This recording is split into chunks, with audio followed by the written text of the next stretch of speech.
Good afternoon, Pastor Scott Show. Great to be with you today as we're together each and every weekday from 3 to 5. Go to pastorscottshow.com, pastorscottshow.com to connect with us online. Phone number is 888-528-2557. We talk about issues of the day from a Christian perspective. Go to clip 1.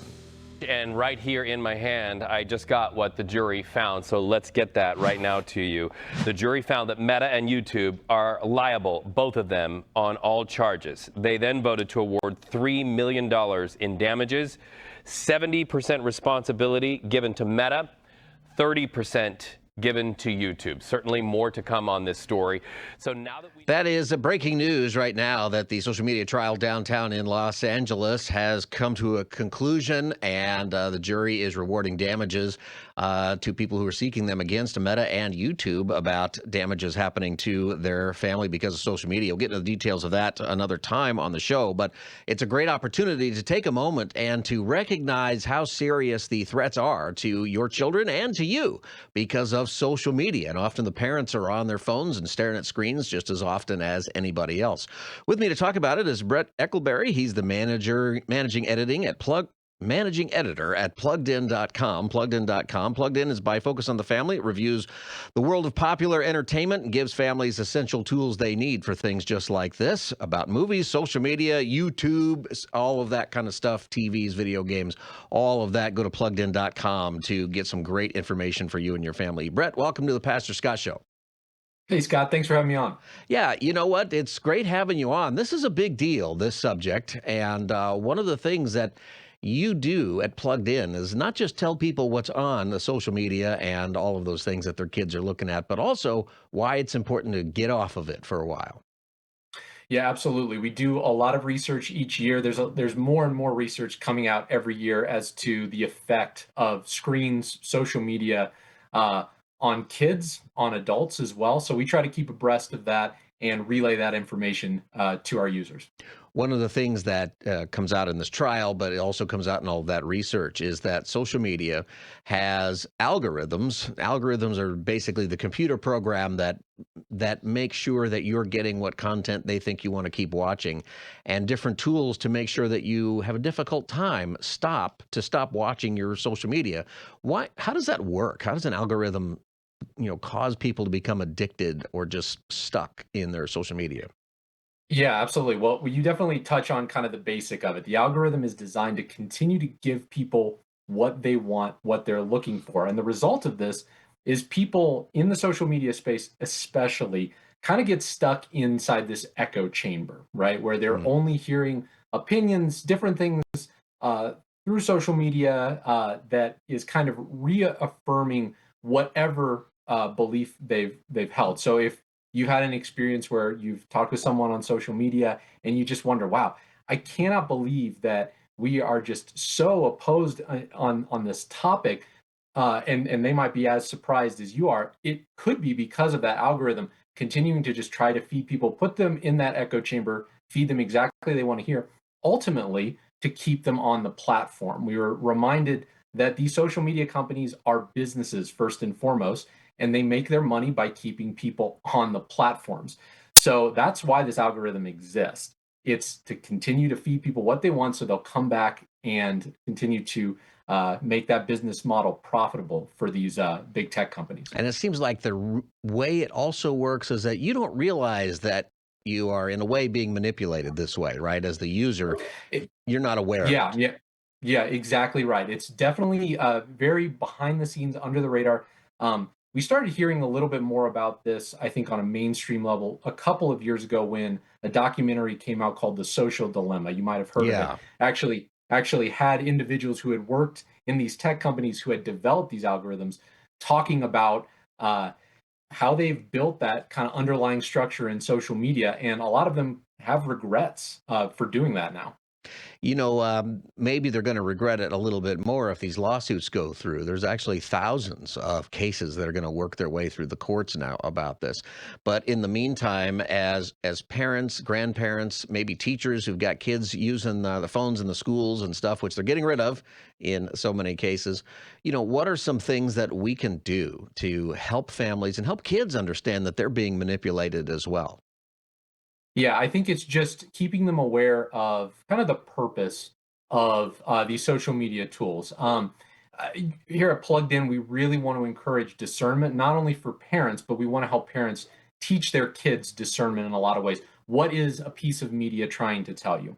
What is the kind of underlying purpose of a social media app or website, right? So I think that having those open, honest conversations, even encouraging your kids to think critically about the things that they're using and consuming, really, will go a long way. You might be surprised. Your kids actually might identify some of these things that you hadn't even thought of. Yeah, and you shouldn't think your kids are too young to understand or talk to them. They're probably ahead of where you are on this in some ways. Yeah, exactly. And we've actually seen younger generations, some younger generations like Generation Z, get some flack for being kind of exclusively a screen generation, right? They've Mm. literally grown up with social media, with smartphones. But there are some members of Gen Z that are really pushing back on this in some really interesting ways, moving to dumb phones instead of smartphones, right? Intentionally trying to disconnect. So there's been some positive development, and I do think sometimes parents might be surprised at the discernment that their kids are developing on their own as well. We need to continue to guide them in the right direction as parents. You're listening to the Pastor Scott Show. My guest is Bret Eckelberry with pluggedin.com, which is a great resource for parents, grandparents, and kids to let you know what's going on in the world of screens, social media, and movies and television and YouTube and everything that you might be looking at. A rectangle, like my wife likes to say. She'll point out, Christy will point out that sometimes we're all just staring at our rectangles. And why are we doing that? We got a big rectangle on the wall, and there's iPad-shaped rectangles, there's computer-shaped rectangles, and then there's the one we carry in our pocket. And they're great tools, but they're also very dangerous because they take us away from each other. They take us away from the life skills that normally we would have. And one of the things you do at Plugged In is you help us understand all of these different issues. What are some tools that are great for families that you offer? Yeah, well, pluggedin.com is our always free, always available resource that provides full content reviews for any piece of entertainment we work hard to cover, as you mentioned at the top of the show, movies, TV, games, books, even YouTube channels, to provide content reviews for individuals and families so they can read it and then make a decision for themselves based on their own convictions, what they think might be right for them. In addition, we offer a few other resources centered around technology. We release a plugged in parents guide to technology every year to keep parents kind of aware of the new changes that are coming out in the world of technology because, as we know, it changes a lot and it changes very, very fast. And then an initiative that we're doing right now and throughout the rest of the year is the plugged in screen fast, which specifically encourages people to set aside their personal screen time and reinvest that time with their relationship with God, with family, and with friends. You know, that's an interesting thing to do, to tell your family and your kids to stay away from the screens for a period of time. A screen fast is what you're calling it. And you can find that actually at pluggedin.com and just search for the screen fast. It's on there. And there's a great resource. So I opened up the resource and I kind of had to smile because this is what it says in the beginning. Okay. And I'm smiling because as a parent of two teenage boys, I can understand how this might go over. Strategies for screen fast success. What is it? Plugged In is encouraging you and your family to cut down on unnecessary screen use for a full week. That's the fast, a whole week. What does that mean? That says no video games, no television, no movies, no YouTube, no unnecessary social media, no video shorts or reels, even by those plugged in puts out. Uh, and yes, if you have a family emergency, and yes, if you have to do it for school, right? Sometimes you can't avoid it; it's work. But you know, I think about that and the looks of horror that have come on my family's face before, my kids, when we've said, "No, we're not taking any of the electronics on our vacation, and for a week, you're not going to have it." Um, you know, I think that maybe some parents listening are going to say, "I don't want to say that to my kids. It's going to create chaos in my house." Yeah, and it's something we're well aware of too. Even when we were writing it, I mean, we had to kind of check ourselves too. Okay, if we're gonna ask other people to do it, we're gonna have to commit to this as well.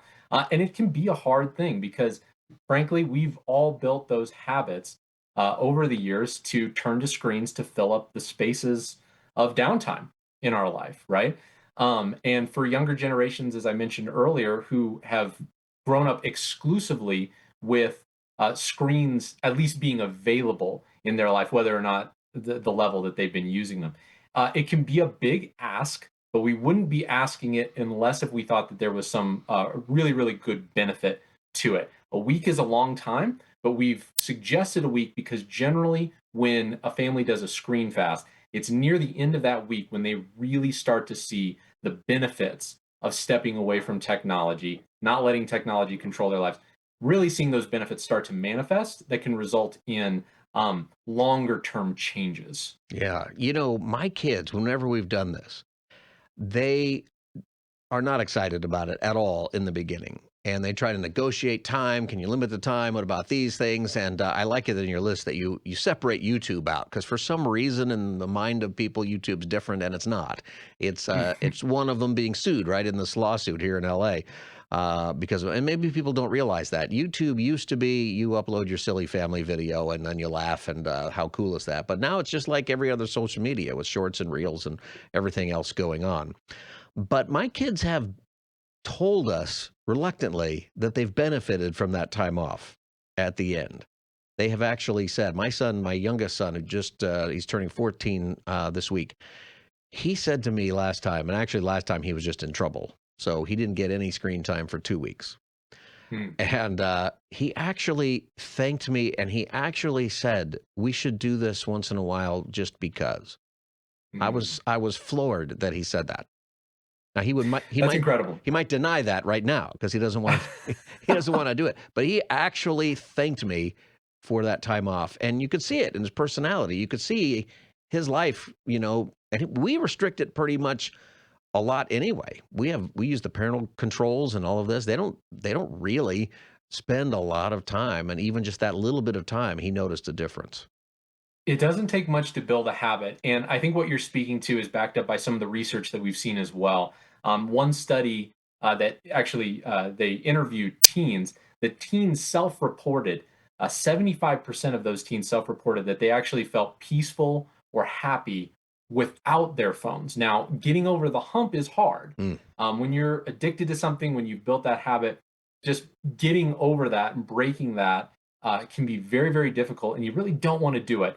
But when you have a little bit of space, just like you said with your son, a little bit of space for self-reflection, seeing kind of the change in your own life, you really see a difference. And some of these, especially younger generations, again, are acknowledging that. And I think they feel a difference, right? It's hard to put your finger on. But in the same way that the algorithm is messing you up, being away from it is relieving some of that pressure and whatever's going on in your brain.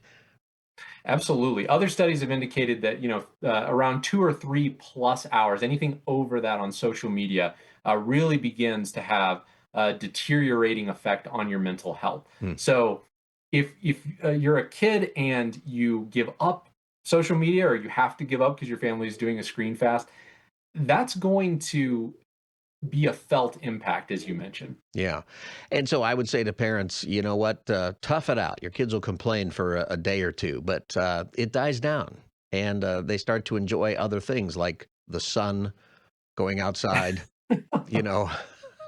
things that they've hardly seen before, trees, birds. It's amazing how much of the world is going on when your face is out of your phone.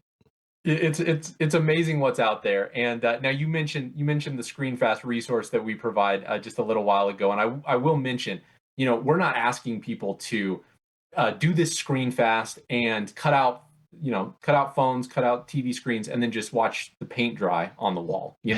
That's the surest way that someone's going to go back to their screen, right? If they are bored out of their skull. What they know is going back to the screen. I feel it too. So the key is, if you've heard of replacement theory, it's not just giving something up, it's filling that time with something else and something better. So in our resource, we actually include daily devotionals. We include some informational stuff on mental health, other things as well. And we include activities that can be used to replace the time that you would be on your screen. And ideally, these are activities that you can do with your family or your friends, getting outside, playing board games, reading a book, just lots of different things, lots of different ways. Families are welcome to pick and choose those activities. Some might appeal more to them than others, but it's just to help families get a start so they don't set down their phone, look around and think, okay, what do we do now? That's right. This is the Pastor Scott Show. My guest is Bret Eckelberry from PluggedIn.com. PluggedIn.com is focused on the family's resource for all things media, books, TV, video games, social media, all of that. It's a great resource. We'll tell you more about that in a moment. Plus, they offer some great free resources that you can download. One of them is the Screen Fast Survival Guide, as you call it. So let me throw this in there. We're talking about kids, but the truth is that at the same time,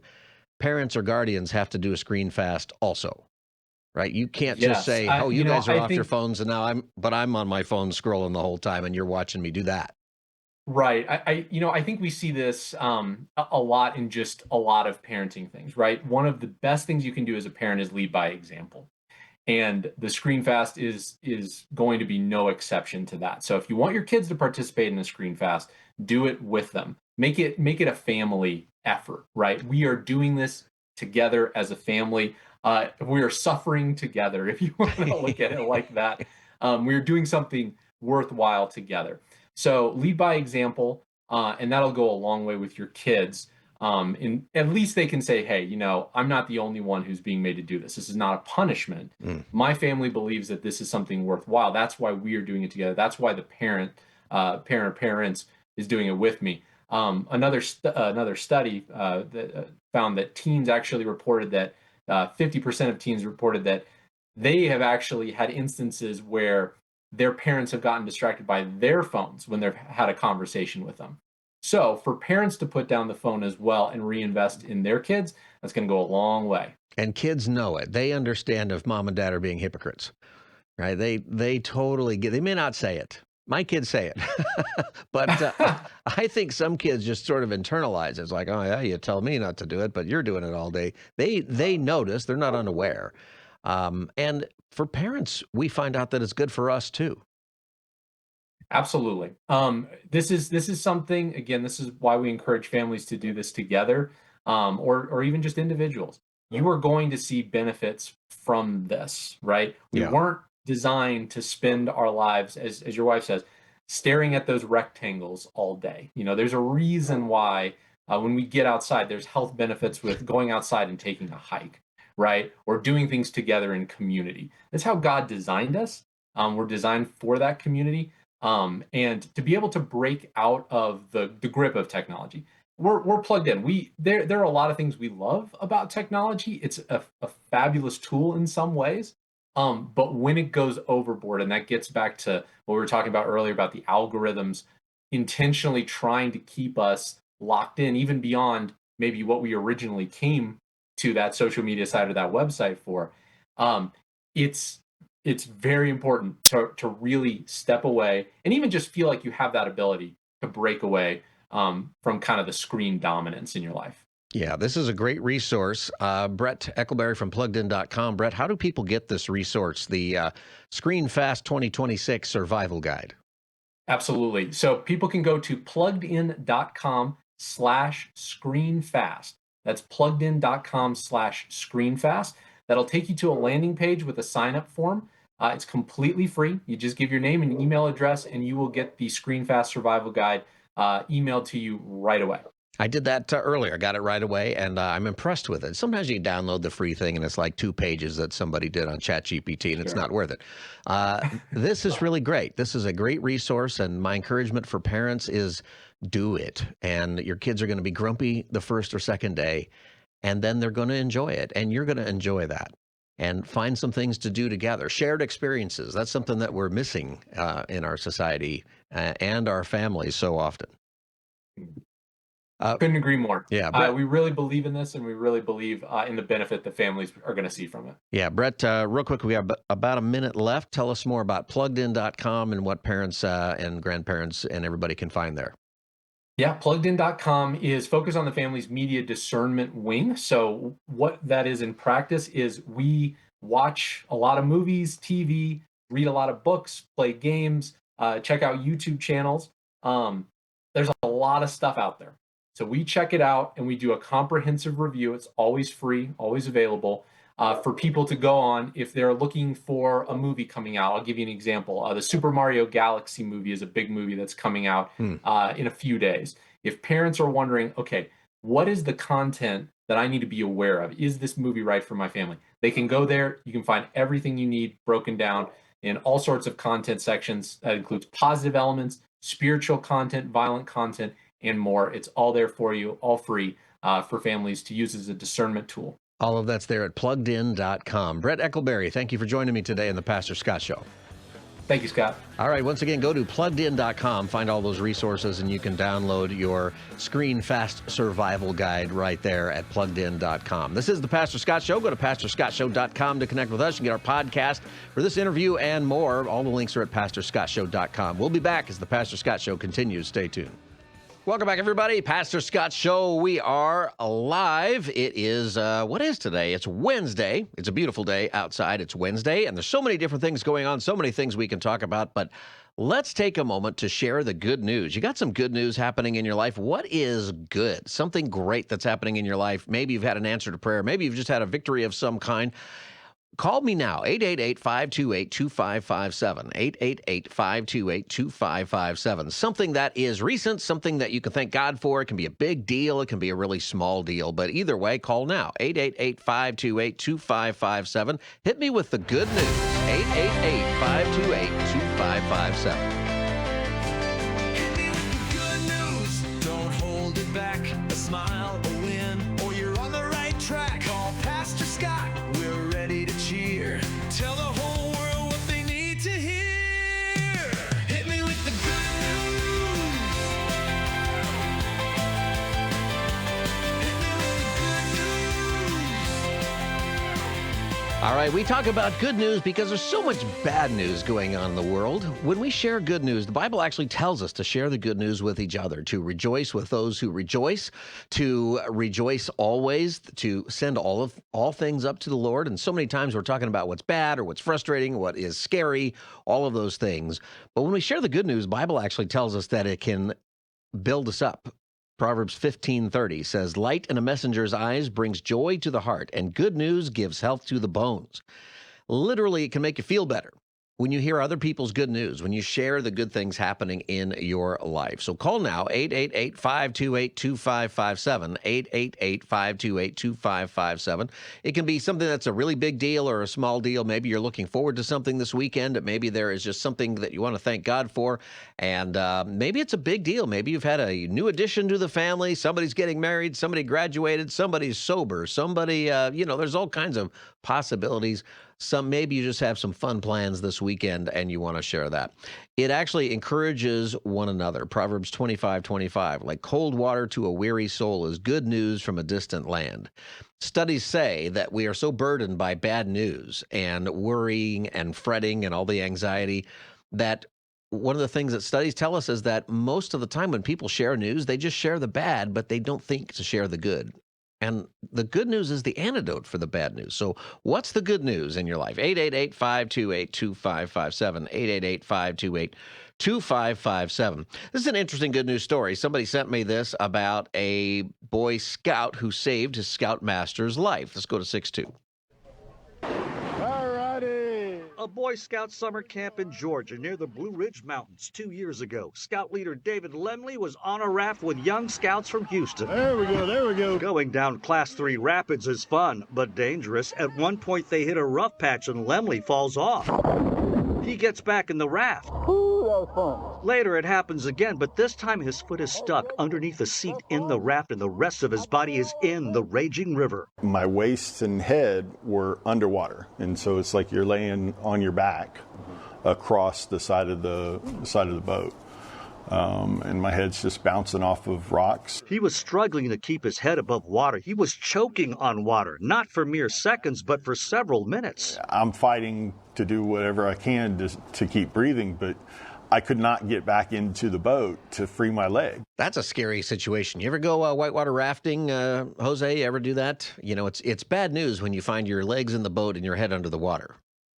No, but I remember one time I think we took a trip to Mexico. And what's that board called? It's not like a surfboard, a boogie board. Yeah. So I took a boogie board and I was just riding like the little edge of the wave. And I don't know what, but the water like put the boogie board under me and it like hit my ribs really hard to the point where the air came out and I thought I was going to die at that point. Yeah, that's right. That's pretty scary. That's, Yeah. I think I've had that happen before on a boogie board. I don't know why they call it that. We probably shouldn't even look that up. But that's scary. That's happening to this scoutmaster in a way. He's underwater. His foot is in a raft. It's caught, and they've got quite a bit to go. Let's go to 6-3. But back on the boat, Devin Champenoy of Bel Air, 13 years old at the time, jumps into action. You tell yourself, okay, don't panic, don't panic. Yeah, I took like 3 deep breaths and then acted calmly and safely. He's able to free Lemley's foot, then some kayakers nearby come and assist. There's no doubt in my mind, had Devin not stepped forward and released my foot, I was going to die. Do you feel like a hero? I didn't feel it at the moment. It was just instinct at the moment. It took a while for me to take the fact that this happened and I saved a life, but I think now I've accepted that. Do they have a badge for that in the Boy Scouts? The I saved a life badge. My scoutmaster's head was under the water, and I saved him from drowning. There could be something for that. But anyway, I think it's great news. What a good news story that is, that he saved his scoutmaster. I mean, what a great story that is. You might have some good news happening in your life. Maybe you didn't just save somebody's life, but you've got something good happening. What's good? This is our good news segment. We take time to share the good news because the Bible tells us to share good news to one another. Normally, when we're sharing good news, we just we're talking about the gospel and the good news of Jesus Christ, which, of course, is the best news. But the Bible also talks about sharing what is good to encourage each other, to build each other up. And it is refreshing to hear each other's good news. So what's the good news in your life right now? 888-528-2557. 888-528-2557 is the number. You can call now. 888-528-2557. What's the good news? You know what I think is some good news, Jose, is baseball starts. It officially starts tonight, Major League Baseball, except it's only one game and it's on Netflix. I can't believe it. But everybody, including the Dodgers and Padres, everybody else plays tomorrow, Major League Baseball. It's good news that baseball season is starting up. Yeah, I want to call it opening day. Opening game is what's happening tonight. Right. It's the opening game, and you got to pay. You got to have a Netflix account, which I do not, and which I don't like that. I like opening day. Everybody plays in the same day. That's tomorrow. That'll work out. Yeah, but I guess some good news coming out of the Dodgers is, you know how they have that promotion with Panda Express every time the Dodgers win? Panda Express plate costs $6. Right. Well, they're bringing that back. Oh, that's great news. That's great news. Every time the Dodgers win, you get a what? Something from Panda Inn. You get a bowl. What do you get? You get a plate, and so it originally started out being $5 2 years ago. Uh-huh. Last year it was $6, and now this year it's $7. So I mean, it's still cheaper from like what you would have to pay, but prices keep going up now. Yeah. So you get a plate. There's food on the plate, right? You're not just getting the cardboard plate that they would give you. You get an order plate for $7, which usually costs, I think a single plate normally costs like $11 and $12, I think. So you're almost getting half of it. So you get a discount. Yeah, right. Essentially. That's great news. And you know what? The Dodgers are probably going to win a lot of games this year. You know, I don't want to jump on the three-peat bandwagon, but we're going to have a good year. Maybe not good news for the Panda workers, because every time the Dodgers win, man, they get slammed. I bet they do all the time. They probably don't root for the Dodgers anymore. Lots of teams do that. There's probably one for the Padres and the Angels, and I feel like the Angels had McDonald's. Like you got a 6-piece nuggets or something a year or two ago. Maybe that was the Padres. I don't remember, but my sons are always watching that because they're always into free food. Not sure how they got into that with their freeloading dad who goes to Costco for lunch for all the free samples. 888-528-2557. What's the good news happening in your life? For my life, good news is baseball is starting. Tomorrow's opening day. That's very, very fun. Baseball is it's just the best time of year, I think. It's just so wonderful, baseball. 888-528-2557, 888-528-2557. We'll keep losing our calls. Are we doing okay? Just people have good news or they're not too sure. I keep seeing the call. I'm like, all right, good news. And then, so call now, 888-528-2557, 888-528-2557. What's the good news happening in your life? 888-528-2557. You got any good news, Jose? What's good in Jose world? Well, you know, I ate some good food again. Remember how last week I told you I ate somebody's leftovers, or I took someone's leftovers? Yes. Well, that didn't happen this time. Someone actually bought me food, and it was actually very good. It was sushi. They did. Yeah. Was it sushi from Ralph's, from our listener who told us that the Ralph sushi is like the best grocery store sushi? No, sushi from the supermarket across where I live, Vallarta. They have, okay. Yeah.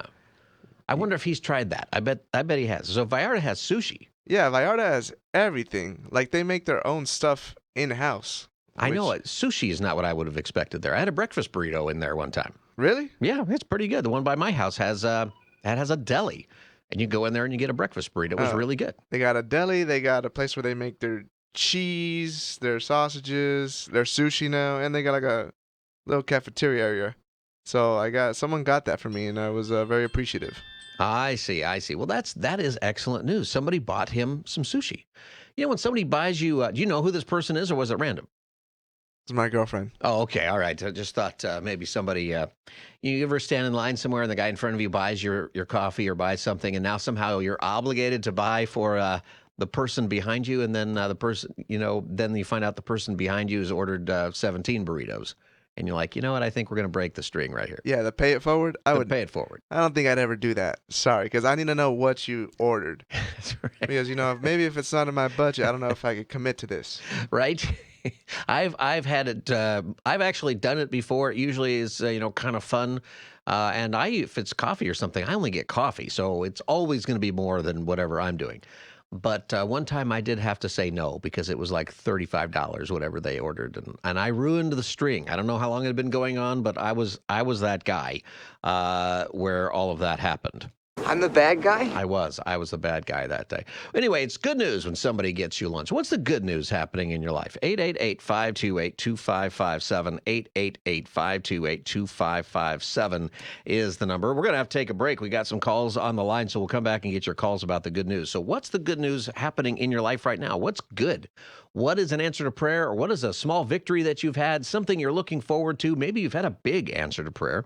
What's the good news? 888-528-2557. 888-528-2557. Good news is that you can go to PastorScottShow.com and connect with us online. PastorScottShow.com to follow us online. Social media, podcast, live stream, all of that is at PastorScottShow.com. And the good news is we're live. It's Wednesday. We will be back in just 4 minutes to take your calls on the good news. Call now, 888-528-2557. Gil, you're next. We'll get you as soon as we come back. Stay tuned.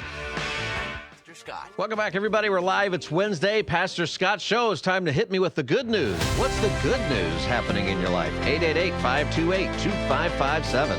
Hit me with the good news. Don't hold it back. A smile, a win, or you're on the right track. Call Pastor Scott. We're ready to cheer. Tell the whole world what they need to hear. Hit me with the good news. All right, tell me what's good in your life. What are you looking forward to? What is a recent victory or answer to prayer? Something recent in your life that is good news. It can be a big deal or a small deal. Call now, 888-528-2557. 888-528-2557. Gil in L.A., welcome to the Pastor Scott Show. Pastor Scott, how are you? I'm good, Gil. How are you? What's the good news? Well, I moved to this assisted living here for older people about 3.5 years ago. Yeah. And they had a Catholic mass here. And I went to that a couple of times. And then I said to myself, and this woman agreed with me, this Christian lady, she said, why don't they have a Christian Protestant service here? So we talked to the manager, and the manager said, well, we can work on that. We can agree about something.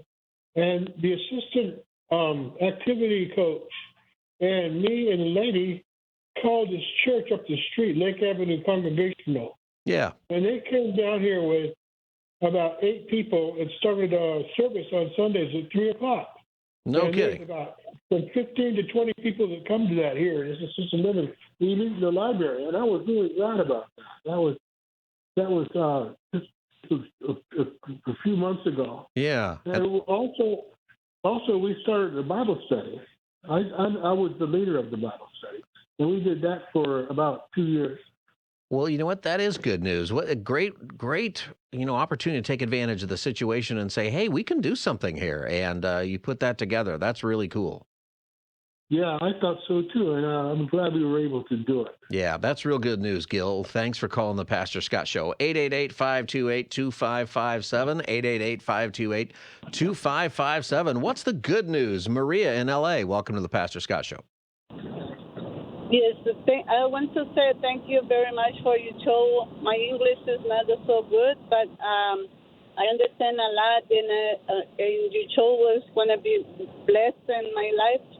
And I want to say that I'm thankful because my younger daughter graduated today, and she had a lot of struggles the past years. So I'm so thankful with God, and thank you very much for everything you do for everybody. Well, Maria, that's great. Your youngest daughter graduates today. Yes. All right. Well, good for her. That's super good news. Yes, and I want you prayers too for her because she has 3 daughters and she got divorced, and she has a lot of struggles right now, but she's doing good. Yeah, well, definitely. We should pray for your daughter. And she's obviously, with all of that going on, she's making progress. She graduated from school. So yes, a lot of progress. Yeah. And she went to the army. She did 6 years in service too. Oh, well, we're grateful for. Yes, I'm thankful. I'm very blessed mother. I have 5 kids, and thank you for your support and bless us with your station. Well, thank you. Thank you, Maria. I'm going to pray for your family real quick here, okay? God, I thank you for Maria and her family and for her daughter. We're so grateful about this good news of her graduation.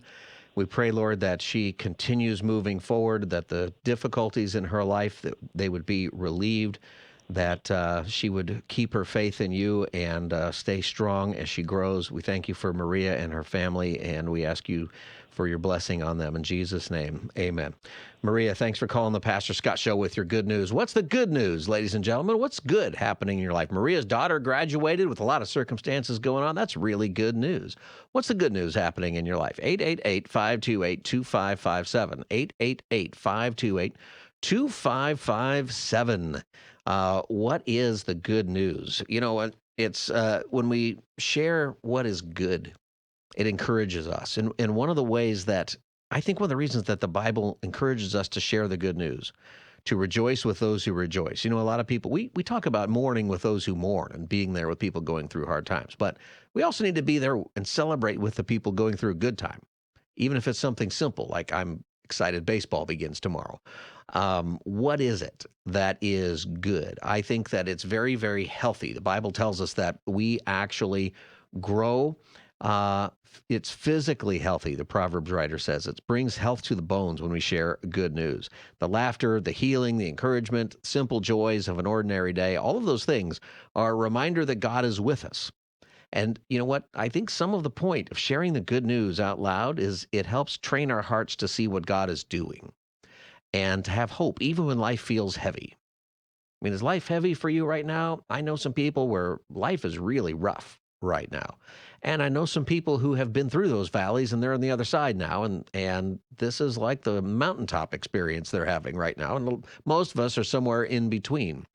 But you know, wherever you are on that, we need those reminders that God is with us, that we have hope in the Lord, and so much going on in the world that is discouraging. And when we share the good news, just happy things that the Lord is doing, when we're reminded that there is air to breathe, that it's a good day. I think the weather is good news here in Southern California, actually. I think that's really awesome, something that is really cool. There's a lot of things to complain about Southern California, but the weather right now, March, beginning of spring, It's really good news. So what's the good news? 888-528-2557. 888-528-2557 is the number. Hey, you might have a retirement account that is floating out there from an old job or something that you have had that you can't control anymore, and you've thought, I want to put that in something safe, like gold or silver, precious metals. Well, I have some good news for you. Sanctuary Metals can help you out with that. Sanctuary Metals is a Christian-owned, faith-based company that will help you secure your future. Sanctuary Metals specializes in helping you move part of your IRA or 401k into physical gold and silver. So not just paper investments that rise and fall with the stock market. If you've got an old retirement account, or maybe from a previous employer you've got that, or maybe if you're over 59 and a half, you may qualify to roll it over one of your retirement accounts into an IRA, a gold or silver IRA with no penalties if you qualify. It only takes about 15 minutes over the phone, and their team walks you through everything at Sanctuary Metals. The phone number is 800-801-9877. 800-801-9877. When you call, make sure you tell them that Pastor Scott sent you to see if you qualify for a no-fee-for-life precious metals IRA. The number again is 800-801-9877. Give them a call today. You can also learn more online by going to sanctuarymetals.com, sanctuarymetals.com. All right, this is the Pastor Scott Show. Go to pastorscottshow.com to connect with us online, pastorscottshow.com. It's our good news segment. What's the good news happening in your life right now? What is something simple that you can share? We just have a few minutes left. Phone number is 888-528-2557. 888-528-2557 is the number. What is the good news? 888-528-2557. Let's see. Somebody said on the Rumble machine on the chat, you can watch our live stream. You can find that link at pastorscottshow.com for the live stream where you can watch the Pastor Scott Show, which, by the way, is good news. The good news is the good news segment is good, and that's great. It is good. We're a little lower in the calls today, though, folks. Usually there are just so many calls, we don't know what to do with them. We don't even get to all of them. So what's the good news? I feel like there's something sometimes that we just feel like maybe we're bragging, or maybe we're, we don't want to like toot our own horn. There's certainly a level where people do that, but we're instructed to share God's blessings, the things that we're looking forward to, the things that are good news, in order to encourage each other. So it's really a matter of your heart. And for the rest of us listening, our part is to say, hey, that is good news, and I'm glad to celebrate with you. So give us a call, 888-528-2557, 888-528-2557. Got some calls coming in, so you got to hurry, 888-528-2557. On the good news, I'm going to go with Clara in Lakewood. Welcome to the Pastor Scott Show. Hello. Hi, Clara. What's the good news? The good news is about sharing the Word of God to everyone. If you guys have a problem or something, I tried on my own a couple of years back. I didn't believe I'm praying for the rosary. My mom always would tell me, pray something. And I'm like, no, I don't want to do it. But I've been doing it every day in the morning when I go to work, on my car. I rather pray and listen to the radio, or rather pray something, because I know it changed my life. I feel more calm. I don't feel depressed that much, and that changed my life. And thank God that someone came into my life and told me, don't feel sad, just pray. And it's like, yeah, I didn't listen to my mom, but now I pray every day, and I encourage everyone, if you feel depressed, you have an alcohol problem or loved one, the best thing Clara, is for you to it's pray good news and it will change your life. I appreciate that, Clara. Thanks for calling the Pastor Scott Show. We're almost out of time. Susan in Anaheim, what's the good news? I had shingles really bad. I was in the hospital for 2 weeks. Oh my gosh. But it taught me, it was horrible. But you know what? It taught me to be more humble and to be more in the Word of God. And I just thank God that I'm alive and I have my family. And I just praise God every day. Well, thank you for sharing that. So many people need to hear right now who are going through something health-wise, that there's good news in it. Often God brings us closer to Him through those trials. Absolutely. Yeah. Well, absolutely. And you're feeling better now? Shingles are painful. They're very painful. I'm still going through the nerve damage part of it. Yeah. But you know what?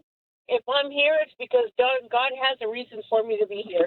Absolutely. And part of that is to share your story today. And thank you for calling the Pastor Scott Show and sharing that good news. All right, the calls are coming in, but we're about done. So you can always call on Friday and bring it up again. Chloe and others who are calling right now, we won't have time for your call on the good news today, but it's important to share the good news with each other. And on Friday, an open line Friday, you can bring it back up. We have a good news segment almost every week. So keep listening to the Pastor Scott Show, and you'll be able to share. PastorScottShow.com. We'll be right back. Stay tuned. Scott. We're live. It's the Pastor Scott Show. Go to PastorScottShow.com to connect with us online. You can join the conversation by calling 888-528-2557, 888-528-2557. We talk about issues of the day from a Christian perspective on the Pastor Scott Show. 1-1. The great national divide over dress codes. It's back with a debate over the dress code at steakhouse chain Ruth Chris and what it calls proper attire, asking guests to remove all hats and not come in with gym wear, pool attire, tank tops, or exposed undergarments. That is the beginning of a news story that has been actually all over the news about dress codes being implemented, not for employees, but for customers at different locations. Recently, Ruth's Chris Steakhouse. You ever eat there? You ever eat at Ruth's Chris? You went over to Fogo de Chao recently, and have you eaten at Ruth's Chris? Take your girlfriend over there? No, but Ruth's Chris was on the radar. And now is it off the radar? Now they're going to make you take a hat off and put on a collared shirt or something? No, because I feel like when you go, like if you search up places like Ruth Chris, right? Yeah. And you see it's a steakhouse. So I feel like you got to know like what the appropriate attire is. I feel like other people, like if you go out with your wife or a significant other, they're going to dress appropriately. And they'll probably pressure you into dressing appropriately too. Like say they're going to be dressed up in a nice dress. And then if you try to just go in like a t-shirt and like jeans, they're going to be like, no, you got to dress the part. So I feel like they kind of pressure you a little bit. There's definitely a thing. My wife, she won't pressure me. She'll just look at me and say, is that what you're wearing? Which means I got to go back upstairs and get changed. But lots of people object to the idea of a dress code at restaurants for various reasons, but not just restaurants. It's airlines. It is even Houston Rodeo has got a dress code now. You can't come wearing your swim trunks or other things there. We'll get to that. And what does it matter? Do dress codes, is it important? Like, you heard Jose just say dress appropriately. Well, who gets to decide what's appropriate? Like, how does that work? 888-528-2557 is the number, 888-528-2557. What are your thoughts about dress code? Why should we care if we should care? 888-528-2557. So Ruth's Chris Steakhouse recently reinforced, I guess this was always something, but they haven't been enforcing it. But now they've reinforced and they've publicized a long-standing, quote, business casual proper attire required policy on its website. So they're banning gym wear, pool attire, tank tops, offensive graphics or language, revealing clothing or exposed undergarments in the main dining room, hats, especially ball caps, must come off, or guests may be redirected to the bar or lounge. So that's the deal. Ruth's Chris, can't wear a T-shirt, can't wear your swimsuit, you can't be showing your underwear. What has happened to us that's even a conversation, in the world today? What's wrong with that? Well, that's the big question. Now, the funny thing is Chili's was asked the same question, do you have a dress code? And Chili's said this. They said the only dress code at Chili's is that you have to be dressed. That's all they said for going to Chili's there. So there's a difference in policy right there.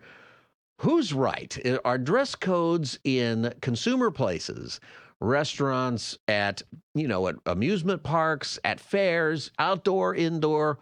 Where's a dress code appropriate and where is it not appropriate? 888-528-2557, 888-528-2557. Lauren in Torrance, welcome to the Pastor Scott Show. Hey, Pastor Scott. Thanks for taking my call. Yeah. My thought is I grew up where you dress up for the airlines. You dress up when you go out to dinner. It's just a respect thing. And I think if somebody owns a business and they want to change the decor, and who's coming in and what they're wearing, they should have that right to. It's their business. If the business has the right to, but what people are doing is they're complaining that, customers are complaining that they can't just come dressed however they want. Well, then they don't have to go there. They can go to McDonald's. I guess so. Or they. Sorry, I mean. I don't know why that made me laugh. It's sort of like, I guess you don't expect a dress code at McDonald's, but you would at Ruth Chris Steakhouse. Right. Right. That's what I said. So Yeah. if they want to go where, I don't know. I don't think it's their business. They can do what they want.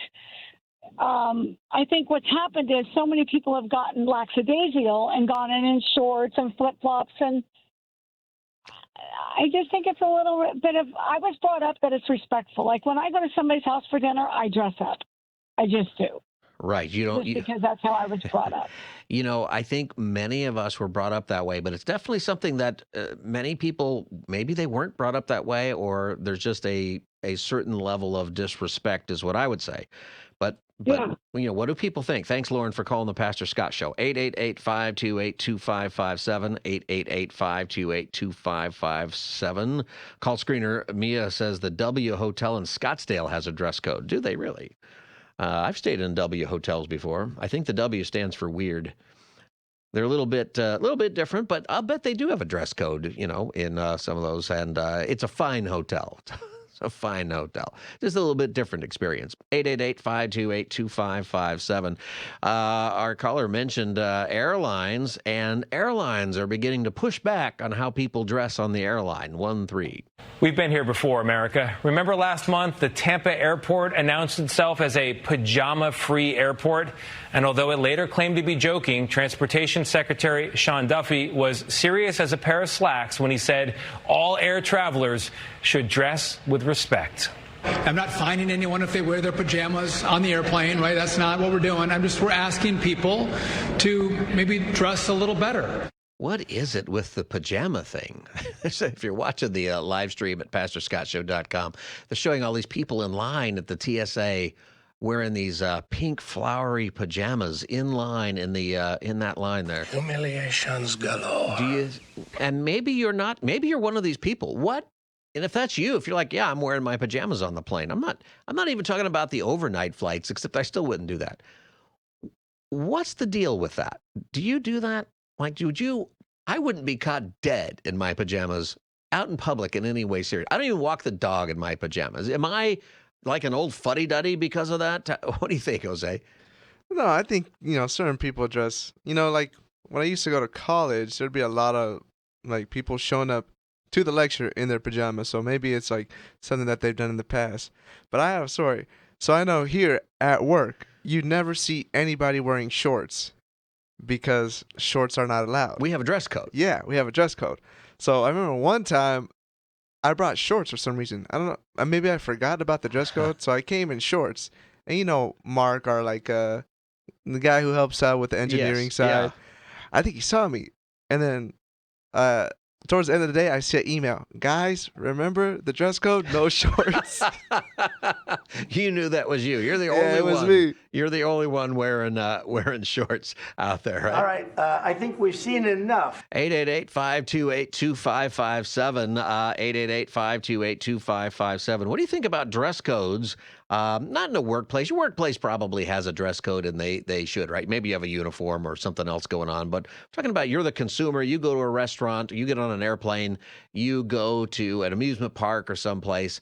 Is it reasonable to have a dress code? And where do you draw the line with that, and why? Why does it even matter? 888-528-2557. Karen in California, welcome to the Pastor Scott Show.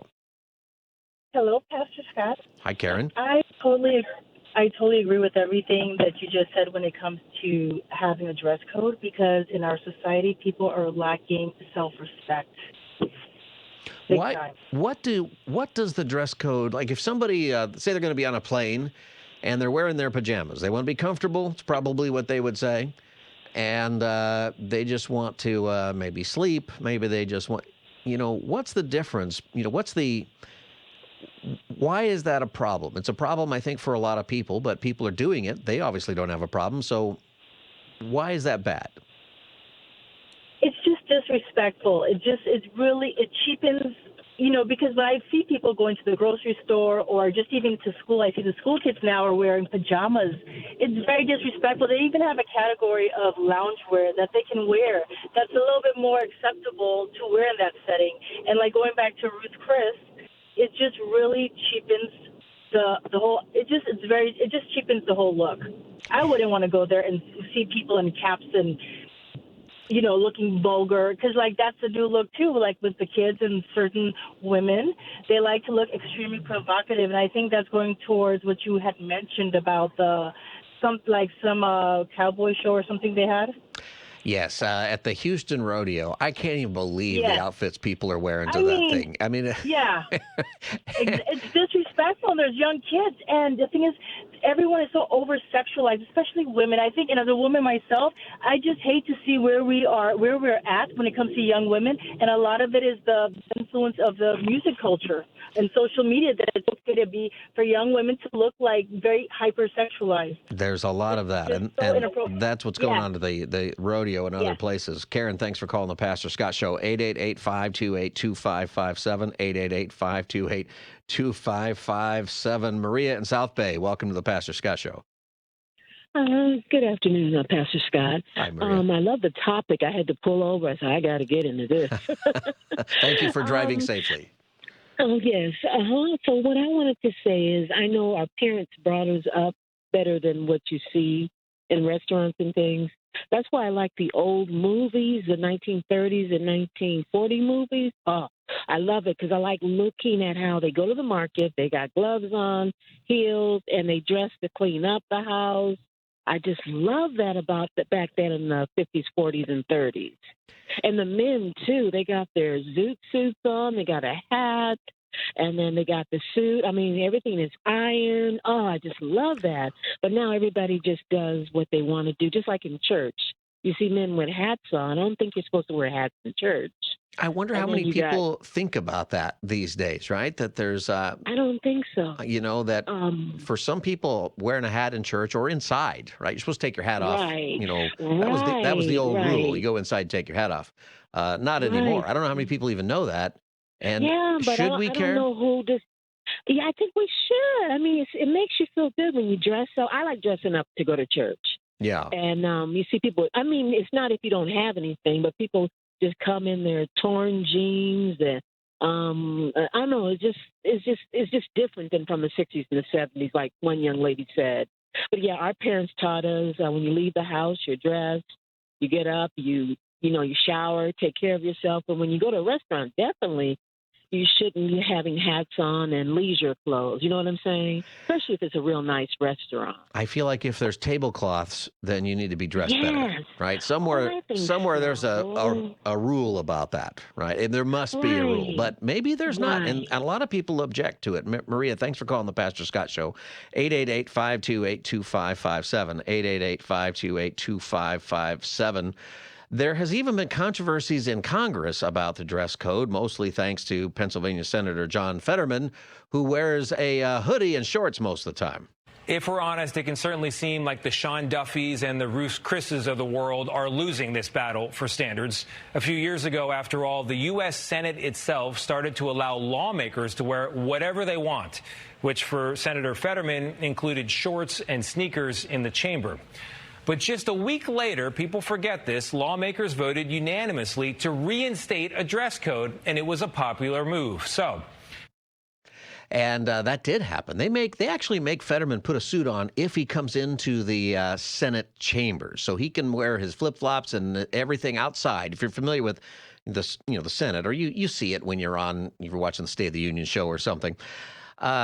Everybody's in a suit. Everybody is dressed up pretty well. And Fetterman wanted to change that. And first they said yes, and then they said no. And frankly, you frighten people. And so they made him put a suit on, and he does when he goes in to vote, but otherwise he doesn't. We're talking about dress codes on the Pastor Scott Show. Restaurants are beginning to enforce dress codes, especially a little higher end restaurants, but some people are objecting. They're saying, "Hey, you are discriminating against me because of the way I dress, or maybe I don't have that outfit, and it shouldn't really matter if I'm going to, put down $100 for a steak or something like that at a restaurant anyway. What do you care?" And some restaurants are saying, "Well, we do care." There are other issues, of course, with the way people dress because it is sometimes very provocative, and there's other things going on with what you might have on your T-shirt or lack thereof. 888-528-2557 is the number, 888-528-2557. Steve in Norco, welcome to the Pastor Scott Show. Hi, Pastor Scott. Hey, the reason people think they could wear pajamas on planes or out in public is because they allow it in the schools, pajama day and stuff like that. Even when my kids go to school, they have uniforms, right? So every day they have to wear a uniform, which studies actually say schools that have uniforms, the kids behave better and they do better in school. It seems to have an impact. But they do have special days where you can dress in certain ways, and they have pajama day. I told my wife works there. And I said, "You wearing pajamas?" She goes, "I will never, ever wear pajamas to work, ever, at any any place." That's how we were with our kids, too. Yeah. Now, are we too stuffy? Like, does it matter? Is Pajama Day fun? I don't think I would have done that either. But my high school, we had, like, once in a while, Jeans Friday. We weren't even allowed to wear jeans. So, just wearing jeans was a big deal. Steve, thanks for calling the Pastor Scott Show. 888-528-2557. We called it something, the Jean Day. I forget what it was, but it was like a special day to wear jeans. And don't even get me started on what people wear now. That didn't exist not too long ago. The yoga pants and stretch pants, all of that was not even a thing. I don't know how people deal with that. 888-528-2557. Tim in Anaheim, welcome to the Pastor Scott Show. Thank you, Pastor Scott. I love the topic, and I think everybody's entitled to their preference, but so are businesses, and if they choose to have a dress code, people should abide by it. But I think one of the more interesting things that I feel is it seems like people are speaking up more that, yes, it's okay to have standards, and we can, choose to have a standards for ourselves or to accept what people are doing, and people are speaking up, and that's what I really like about this topic. I feel like the culture has, reached a certain low, and maybe people are responding in a way it's not about snobbery, right? It's about, like somebody said earlier, self-respect in the way you present yourself out there. I don't know if we're teaching that, though, the same way. People keep saying their parents taught them. I'm wondering if that's true. Like my parents taught me, but my parents, I'm Gen X. I'm wondering if millennial parents are teaching that to Gen Z, or if you're. Thank you for calling, Tim. If you're sitting at home saying, "You know what? It doesn't matter how I dress. I like to wear pajamas when I go out," and stop staring at me if that's your problem. Like if I'm all covered, there's probably a line that you draw somewhere. But anybody have a different opinion on this? 888-528-2557. 888-528-2557. Dan in Simi Valley, welcome to the Pastor Scott Show. Hi, Pastor Scott. Hey, listen, I've called a number of times and spoken with you. I love you, but you know what? I feel a little jilted. I never got my first caller fanfare. Oh, you didn't? Well, here you go, Dan. We pay our debts right here on the Pastor Scott Show. Thank you. We need to start keeping track, though. If you've called a bunch of times, we might, it's like, okay, we've paid that off now in full. Awesome. Thank you. Okay, so I'm a boomer, a little older than you, and I tend to be on the more conservative side, and I agree with, most of the conservative views on this. But I do have one caveat. Oh, also, letting the kids have one day a year to dress silly, I don't have a problem with that. It's just, sure. They know it's a one-day thing. But for me, so I'm bald, and it is painful for me to not wear a hat. Usually, like air conditioning is going on, you're losing so much of your heat out of your head, and I get headaches. So like I push I really try, like if I'm inside or at a church or something, to not wear a hat, but sometimes I feel I just have to. And then plus when you're bald, you don't have the protection of the hair, so you smack your head in the attic and rip rip your scalp open, and you got, stuff that takes a while to heal. So, I don't want that covered up with a cap, So Yeah.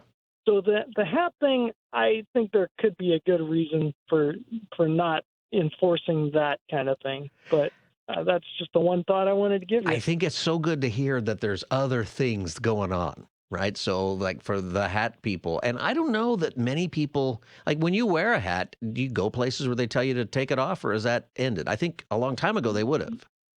Yeah, no, I've never been asked to, but, you just, because of my age and the way I was raised, to take your hat off when you're inside, or I do feel a little guilty sometimes. But no, I've never had anybody ask me. I wonder if that comes from, there was an era where all the men were wearing hats, like everybody. It wasn't because you're bald, it's just everybody had a hat. And that rule probably came from that, right? And it wasn't a matter of practicality. It was about respect.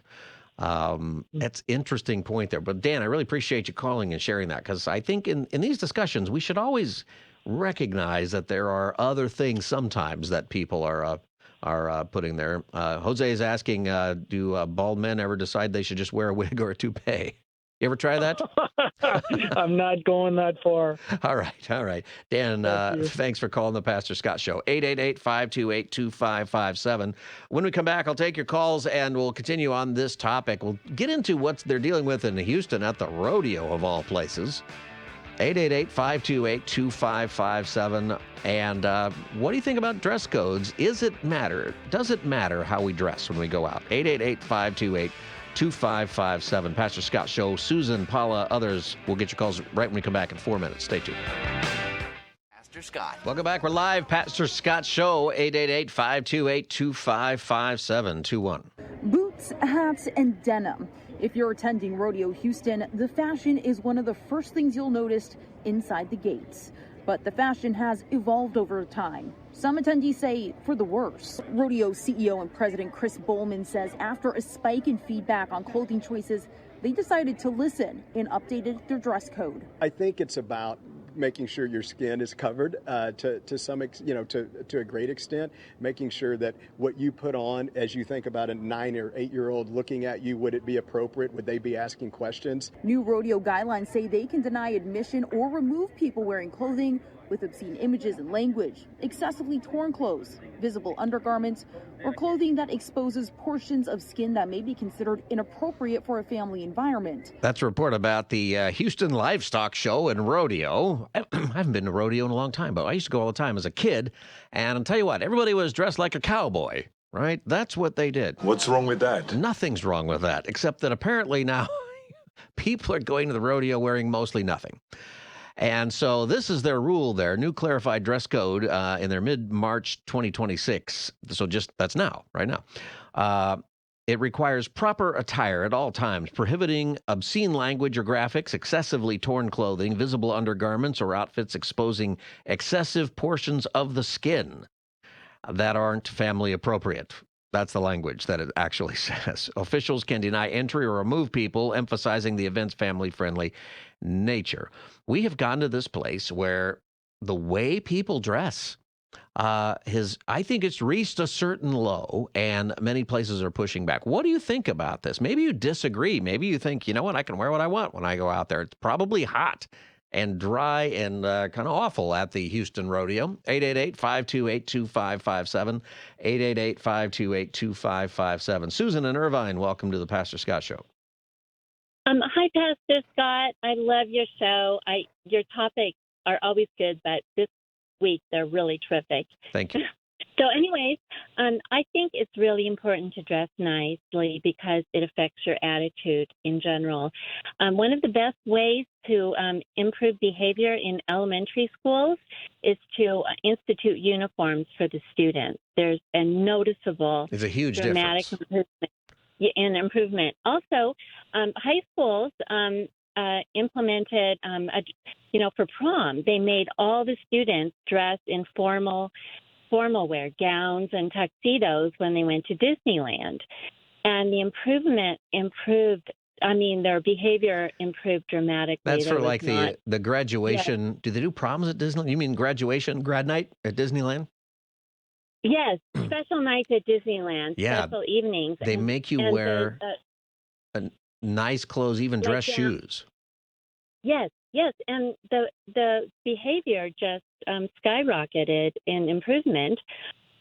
Also, in the Bible in the Old Testament, lewdness is considered an abomination before the Lord. If you look up the word lewdness, and also tattoos are not okay in the Bible in the Old Testament. Also, there's a place in Newport Beach. They have these wonderful festivals, and the people there, where the women, some of them have weight problems, and they wear G-strings and bikini tops, and I just feel so embarrassed when I see them. That's one of the issues really that they're having at the Houston Rodeo is overly exposed people, mostly women, but some dudes too.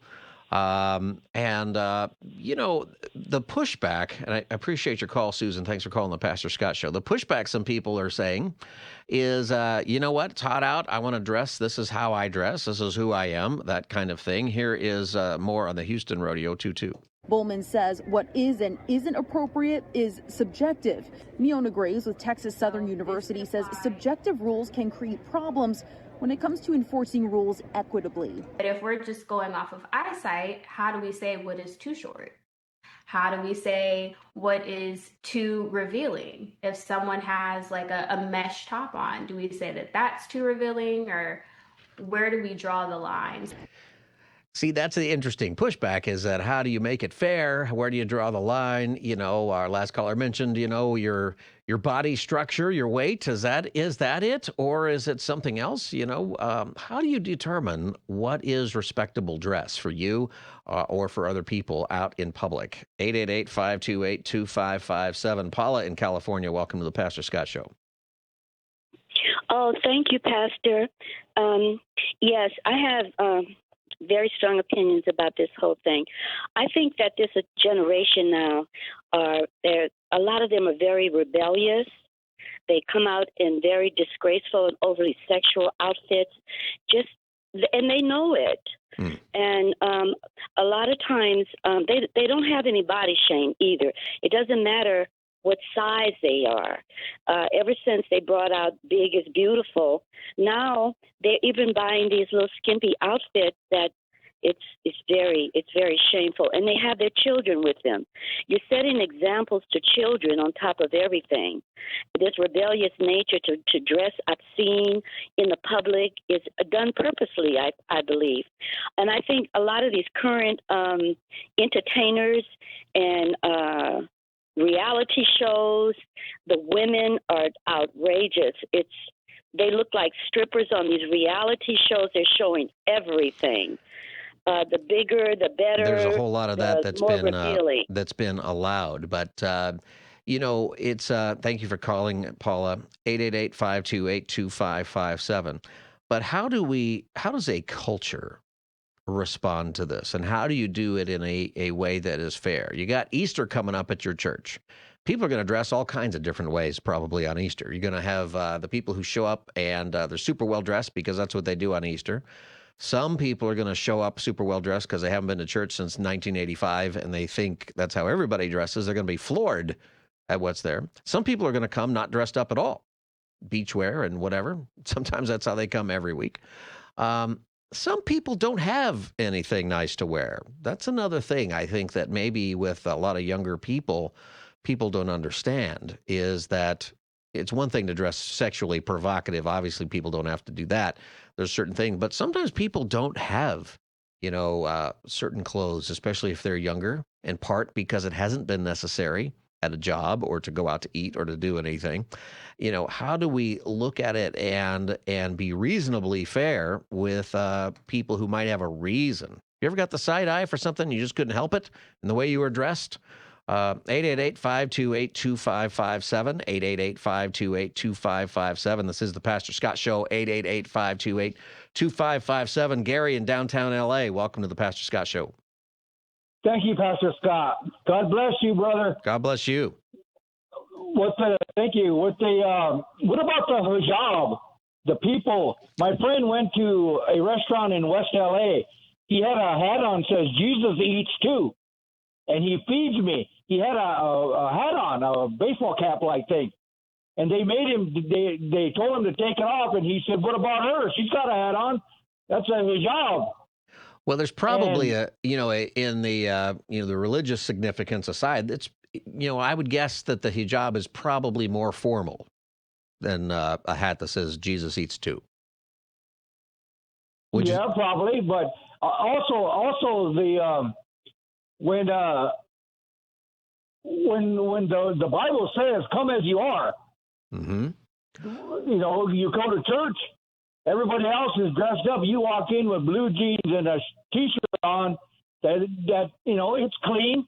If you're clean if you're dirty and smelly, you're not going to sit by somebody, and they're probably not going to want to sit by you.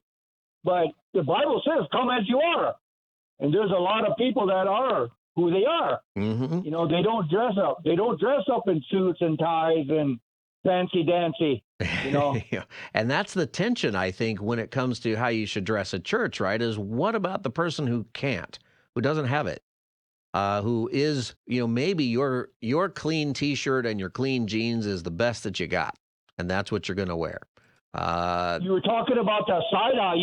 You're talking about side eye. People looking at people who just walk in with jeans and a T-shirt on. I don't think God looks at that. I don't think Jesus looks at that way. I don't think he says, "Man, you need a suit and tie on if you're going to come worship me." I don't think he does that. I think it doesn't say that in the Bible. I think that I think it's always a matter of the heart, because the other side of it is, if I'm dressed to the nines because I go to church, am I doing that in an act of worship, or am I doing that for my own vanity? Am I doing that? Amen, brother. So Amen. it can go both ways. It's always a matter of the heart. Gary, thanks for calling the Pastor Scott Show. 888-528-2557, 888-528-2557. See the tension there? So how do we deal with how people are dressing in the culture to lift it up, but also pay attention to maybe some other better reasons why maybe people don't? 888-528-2557. Sue in Ventura, welcome to the Pastor Scott Show. Hi, thanks for taking my call. I'll try to be quick. I just want people to remember at the time where they were advertising about don't be a litter bug, because everybody was throwing trash here, there, and everywhere. So people got on board with that. Yeah. Smoking. You could smoke here, there, and everywhere. Now there's rules about that. Recycling. They wanted you to not throw your bottle in the regular trash. So everybody got on board with that. But this dress code thing, I'm a woman, I'm married, I have a husband, and I see some girls, and when they're dressing so provocatively, I'm kind of thinking, what are guys thinking when they see this?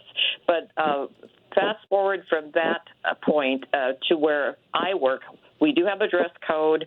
We even implemented and talked about the piercings, because our customers, which are it's a nursing school, they have to interact with a lot of people that don't appreciate everything pierced, and it doesn't look to the patient or whatever. Some are okay. Yeah. It doesn't look professional. Some people think if you are a woman, you've got tattoos, you might be in prison. So the dress code has your body has to be covered. Sue, I got to go to a break, but I think you bring up a whole bunch of excellent points there. Who decides, and how do we deal with this in our culture? 888-528-2557, 888-528-2557. Be right back. Welcome back, everybody. Pastor Scott Show. We're live. Final segment. 888-528-2557, 888-528-2557. No shirt, no shoes, no service! We're talking about dress codes and whether or not we should have them, and what does that look like? And maybe for our final segment here, we, how should we handle the way people are dressed at church? Because I got Easter coming, you got a lot of people coming who haven't been to church for a long time, or maybe they've never been to church, and often they don't know what to expect. How do you deal with that? 888-528-2557, 888-528-2557 is the number, 888-528-2557. First, I have a special announcement, though. We're We're going to give away some free tickets to the John Christ program, who probably has a lot to say about dressing at church. He is a Christian comedian who's a pastor's kid and grew up in church, and he has a lot to say about that. It's pretty funny. He is April 12th at the Fred Kavli Theater in Thousand Oaks, and tickets are available at Ticketmaster.com, or you can win a pair of tickets right now. Here's how you're going to win tickets to John Christ concert on the 12th. It's a special phone number I'm going to give you. It's a text number. You've got to text in the word tickets. Text the word tickets to 866-347-4959. We're going to give away tickets to the 7th texter at 866-347-4959. You can text now. Text the word tickets right now to 866-347-4959. The 7th texter will win a pair of tickets to go see John Christ at the Fred Kavli Theater in Thousand Oaks. And keep listening to KKLA from 6 to 9 a.m. in Los Angeles, or the Pastor Scott Show wherever you are from 3 to 5 p.m. And to win tickets, I think today or tomorrow will be the last day because this is going to sell out. If you want to get tickets, call or go to Ticketmaster.com. Ticketmaster.com. You can get the tickets there, or you can text this number to see if you win free tickets. If you are the 7th texter, text it now. 866-347-4959. 866-347-4959. Text the word tickets to 866-347-4959. And we'll take the 7th texter. We'll win a pair of tickets to go see John Christ, April 12th in Thousand Oaks. All right, our phone number is 888-528-2557, 888-528-2557. And hold on here, I hit the wrong thing. All right, we're talking about dress codes. Restaurants like Ruth Chris are saying we're going to enforce our dress code. You got to dress up to come to our steakhouse. Chili's is saying you just need to come dressed. The rodeo in Houston has a whole bunch of things that you can and cannot wear. It's a pretty big subject, what people can wear and can't wear. Go to 1-5. I don't know the answer here, but it's hard to argue with Mark Twain, who said, "Clothes make the man. Naked people have little or no influence on society." The same may be true for people in pajamas. So that gets into the idea of people wearing pajamas in different places. What are your thoughts about this? 888-528-2557. And from a faith angle, how should a person dress? How should a believer dress, a Christian dress, when you go out in public, when you come to church? And how do you balance the in-between of people who are dressed up for attention, maybe because they're dressed up really nicely and they're saying, hey, look at me, or the person who is dressed up as much as they can, but maybe all they have is a nice T-shirt and maybe a clean pair of jeans, might be the best they got. And how do you not give the jean-wearing person the side eye, or give some special props to the person who's dressed really nice, but really their heart's not right with the Lord? 888-528-2557, 888-528-2557. Personally, I think it does matter how we dress. Bible talks a lot about how we dress, talks about modesty, and modesty isn't always about covering up and not being sexualized. Sometimes in the Bible, modesty is actually about not looking like you're so rich that you're putting other people down. That sometimes it's a command for rich people to say, hey, you know what, tone it down a bit when you're coming to church, because when you're around people, because it's not getting you into heaven. You can't take it with you. And you don't want to put yourself in a position where people are going to think more of you than you deserve. 888-528-2557. What's the balance between legalism and grace? Some Christians worry that dress codes become pharisaical, right? And rules that judge outward appearance while ignoring the heart, like we were just talking about. But others see a dress code at church, as a helpful guardrail for holiness, and especially in a hyper-sexualized culture that we are in. What say you? 888-528-2557. Stuart in L.A., welcome to the Pastor Scott Show. Hi, Stuart. Go ahead. Hi, yes. Thanks for taking my call. I just wanted to talk about what everyone was discussing about the pajama wearing out in public and all that and different things. Yeah, go ahead. So I think a lot of it has to do with people just don't care anymore. I'm in my mid-40s, and growing up as a child during the 80s and 90s, both of my parents were very adamant about, you look clean when you go outside. Even if we were just going to the grocery store, we put on a decent pair of, shorts, shirt, going to the movies. You didn't have to dress up like you were going to a wedding, but just it shows that you have respect for yourself. It's not so much about others' opinions of you, because people will have opinion about you no matter what you're wearing. Right. Why do you think people don't care anymore? I think a lot of it has to do with social media. On social media, we see so many people becoming overnight stars because of their behavior. People get on act crazy, and they become overnight stars, and they're dressed all kinds of ways. They're not wearing clothes. A lot of times, it's like anywhere you turn on social media now, people are, dressed inappropriately. And sometimes some folks might think, well, you're just being too uptight. But it's like, no, it shows respect for yourself. Even going to the beach here in California, see a lot of the ladies, not all of them, wearing, mostly nothing. Fairly, yeah. Or the gym. Yeah, or the gym. Or the supermarket. Yeah, and then women say they want to be respected by men and not looking at them in those ways, but, show that you have respect for yourself. I think self-respect, thank you, Stuart, for calling. Self-respect has been a big thing for callers today. 888-528-2557. Danita in Burbank, welcome to the Pastor Scott Show. Hi, thank you for having me. Yeah, go ahead, Danita. Well, regarding Christians, I think it's important that we just simply stick with the Bible regarding our dress code. God has already given us a standard in 1 Timothy chapter 2, verse 9, where it reads, I also want the women to dress modestly, with decency and propriety, adorning themselves not with elaborate hairstyles or gold or pearls or expensive clothes, but with good deeds appropriate for women who profess to worship God. So as far as believers are concerned, I think we need to obey the Bible when it comes to our standard for dressing. Now, for those who do not know the Lord, it would be great if they dressed with decorum and self-respect, but if they're coming to church and they do not yet know the Lord, our job, of course, is to teach them the Word of God, teach them how to be disciples, and eventually they will come to learn the proper way of dressing. But as far as believers are concerned, I think we should just stick with the Bible. Well, and it seems like we're being told be modest, and that can mean covering up, but it can also mean don't try to dress to impress people. If that makes any sense, right? There's like, it's an interesting thing because I like to dress up. And it feels good when somebody says, hey, you look great in that outfit.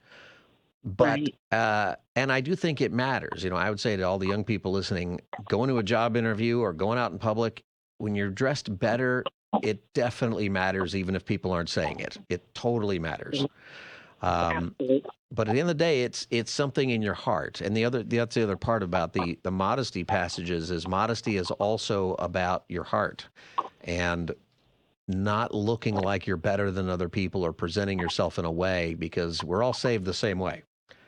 That's correct. And I think that's an important thing. Danita, thanks for calling the Pastor Scott Show. Mercy, welcome to the Pastor Scott Show. Real quick. Hi, my name is Mercy. I'm calling from California. Hi, go ahead. And I guess there's a lot of different things that I guess people are touching on here. I think when it comes to church, I think there's a verse in the Bible that says, he who welcomes the least of me will be welcomed by my Father, in his house. And I think that there are people, what if they don't know God? What if they are coming and they're broken and they're homeless and they are told, come as you are, and they come there and they don't have anything. They don't have a nice suit. They don't have anything at all, but they're coming broken. I think we should accept them and help them so that they might be able to have so they can dress, accordingly or whatnot. And I think, yes, it's important to be conservative and dress respectful, but sometimes these people don't have anything at all. So I think it all depends because, I go to work. I work in a hospital, and, yes, there's a dress code, but I think it all depends. If some people want to give you a side eye without even knowing, it's like you're passing judgment on somebody without really knowing who they are or what they have going on at present. And maybe they wish they could dress a certain way, but they don't have the money or they don't have the dress clothes to dress that way. Yeah. And It might keep them from going to the church or stepping in just because they're afraid to be judged. And the scripture is very clear that we are not to show favoritism. That Acts tells us God does not show favoritism, right? That we have to be very careful about that. Where on the one hand, you should dress modestly and appropriately. I think it's good to dress up as best you can, but exactly like you said, for some people, the best they can is a clean T-shirt and clean jeans. That's the best they can. And thank you for calling, Mercy. Joe and Chino and Carla in LA, we won't have time for your calls, but you can call back on Friday, Open Line Friday. You can bring back up this subject. It's definitely something to think about. There's two issues, I think, here. One is just, our culture, any culture, what does it mean that we've sort of let everybody dress how they want, but also that seems like maybe we're shifting around saying, nope, I think we should dress better. And for Christians, you know what? I think that there is a lot in Scripture for that. And part of it is to present yourself in a certain way. And the other part of it is to make sure that you aren't showing favoritism about other people who maybe they can't. All right, Pastor Scott Show, pastorscottshow.com, podcast and live stream. Everything's there. We'll see you tomorrow from 3 to 5. Good night.